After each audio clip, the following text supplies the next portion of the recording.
2023-24 অর্থবছরের প্রথম 9 মাসে বাংলাদেশে বিদ্যুৎ রপ্তানির কল্যাণে ব্যাপক লাভের মুখ দেখে বাজার মূল্যে ভারতের অন্যতম শীর্ষ ব্যবসায়িক সংগঠন আদানি গ্রুপ।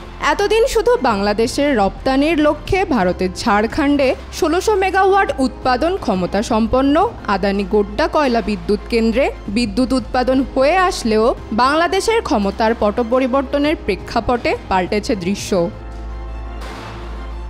বাংলাদেশ কেন্দ্রিক বিদ্যুৎ বাণিজ্যে সম্ভাব্য ঝুঁকি থেকে গোড্ডা প্রকল্পকে রক্ষায় গেল মাসেই সেখানে উৎপাদিত বিদ্যুৎ ভারতের বাজারেও বিক্রি করতে পারবে বলে আদানি গ্রুপকে অনুমতি দেয় ভারত সরকার। এ লক্ষ্যে তাৎক্ষণিকভাবে জাতীয় বিদ্যুৎ রপ্তানি বিধিমালা সংশোধনও করে নয়াদিল্লি। ওই পদক্ষেপের 2 সপ্তাহের মাথায় জানা যায় গেল বছরের শেষের দিক থেকে বাংলাদেশের রপ্তানিকৃত বিদ্যুতের মূল্য পায়নি আদানি গ্রুপ। প্রায় 8-9 মাসের বকেয়া বাবদ বাংলাদেশ থেকে আদানি গ্রুপের পাওনা $80 কোটি।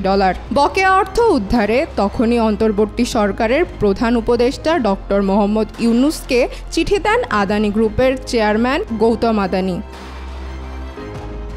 ইকোনমিক টাইমসের প্রতিবেদনে বলা হয় 27 আগস্ট লেখা চিঠিতে বাংলাদেশের সঙ্গে আদানি গ্রুপ প্রতিশ্রুতি রক্ষা করে যাচ্ছে বলে জানান গৌতম আদানি। কিন্তু বড় অঙ্কের অর্থ আটকে থাকায় আদানির পাওনাদারদের মধ্যে ক্ষোভ বাড়ছে।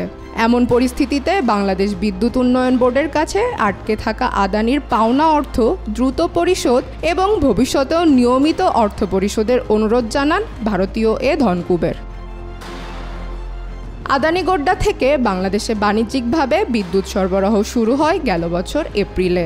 দেশে উৎপাদিত বিদ্যুতের চেয়ে আমদানিকৃত বিদ্যুতের খরচ তুলনামূলক কম হলেও আদানির রপ্তানিকৃত কয়লা বিদ্যুৎ দেশের সবচেয়ে ব্যয়বহুল বলে শুরু থেকেই ব্যাপক বিতর্কিত এ প্রকল্প।